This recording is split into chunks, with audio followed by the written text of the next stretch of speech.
تو آقا صلی اللہ علیہ وسلم کی محبت یہ ایمان ہے، اور میلاد مصطفیٰ صلی اللہ علیہ وسلم کا انعقاد کرنا یا حضور صلی اللہ علیہ وسلم کا ذکر کرنا، حضور کا ذکر سننا، محفل میلاد میں بیٹھنا، آقا صلی اللہ علیہ وسلم کی نعت شریف سننا، نعت شریف پڑھنا، یہ حضور کی ذات کے ساتھ محبت کی علامت ہے۔ کیونکہ جب کسی ذات سے پیار ہوتا ہے پھر بندہ چاہتا ہے کہ اسی کا ذکر ہوتا ہے، اور اسی وجہ سے میاں صاحب نے فرمایا، عارف کلی نے فرمایا، جو کسے دا عاشق ہووے او سے دی گل کردہ، جو کسے دا عاشق ہووے او سے دی گل کردہ، سو مگر بہانے پاکے او دے مرنے مردہ۔ اور حضور صلی اللہ علیہ وسلم کے صحابہ کرام کی زندگیاں اٹھا کر دیکھو، دین اسلام کے سارے کام کرنے کے ساتھ ساتھ دو کام بڑے شوق سے کرتے تھے۔ جب سرکار علیہ السلام سامنے موجود ہوتے تو سرکار کے چہرے مبارک کا دیدار کرتے تھے۔ جب سرکار اپنے حجرہ مبارک میں چلے جاتے تھے تو آپس میں گول دائرہ بنا کر سرکار کی باتوں کا ہی ذکر کرتے تھے۔ جب سرکار سامنے موجود ہوتے حضور صلی اللہ علیہ وسلم کے چہرے کا دیدار کرتے تھے، اور ابو بکر صدیق سے کسی نے پوچھ بھی لیا کہ اے ابو بکر صدیق، آپ کو سب کاموں میں سے سب سے محبوب کام کون سا ہے؟ تو جناب ابو بکر صدیق نے فرمایا، النظر الی وجہ رسول اللہ صلی اللہ علیہ وسلم، مجھے سب سے محبوب کام یہ ہے کہ نگاہیں صدیق کی ہو، چہرہ پیارے مصطفیٰ کا ہو، میں آقا کے چہرے کا دیدار کرتا ہوں۔ کیوں دیدار؟ رندوں کے لیے میخانے کی ہر رسم عبادت ہوتی ہے، دل بر کو بٹھا کر پیش نظر چہرے کی تلاوت ہوتی ہے۔ وہاں سرکار علیہ السلام کے چہرے کا دیدار ہی نہیں، وہ قرآن کی تلاوت تھی، اس لیے کہ جو قرآن دو گتوں کے درمیان ہے یہ بھی قرآن ہے، لیکن اس قرآن کی 114 صورتیں ہیں اور اس قرآن کی ایک ہی صورت۔ اس قرآن کے حرف کالے، اس قرآن کی زلفیں کالی، یہ قرآن لا ریب، وہ قرآن بے عیب، طاہر و مطہر یہ بھی ہے، طاہر و مطہر وہ بھی ہے۔ فرق یہ ہے جو یہ قرآن پڑھے گا وہ قاری قرآن کہلائے گا، جنہوں نے زیارت کی حالت ایمان میں صحابی رسول اللہ سبحان اللہ سبحان۔ تو اس لیے یہ دیدار یہ بھی محبت کی علامت ہوتی ہے، اور جب وہ ہستی سامنے نہ ہو پھر ان کا تذکرہ کرنا یہ بھی محبت کی علامت ہوتی ہے۔ اور اسی طرح سے ایک شاعر کہتا ہے، امتیاز صاحب کی نظر شعر، وہ جا رہے ہیں تو کیا ہوا، وہ جا رہے ہیں تو کیا ہوا، ابھی تو حد نگاہ میں ہیں، وہ جا رہے ہیں تو کیا ہوا، ابھی تو حد نگاہ میں ہیں، نگاہ بھی جب نہ جا سکے گی خیال پہ آسرا کا۔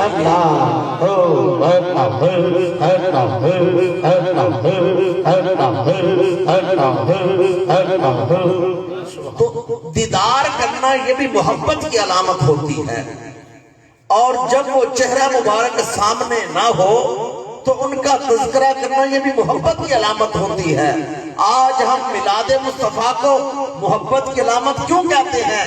اس لیے کہ ظاہری طور پر سرکار علیہ السلام کا چہرہ مبارک نظر تو نہیں آ رہا نا، جن کو خواب میں دیدار ہوا اللہ ان کو اور دیدار عطا فرمائے، جن کو ابھی تک نہیں ہوا آقا صلی اللہ علیہ وسلم رحمت کے طفیل ان کو بھی دیدار مصطفیٰ ہو۔ لیکن جب چہرہ مبارک نظر نہیں آ رہا تو میلاد مصطفیٰ میں ہوتا کیا ہے؟ آقا کے زلف مبارک کا تذکرہ آ جاتا ہے، آقا صلی اللہ علیہ وسلم کے وقت کے چہرے کا ذکر آ جاتا ہے، آقا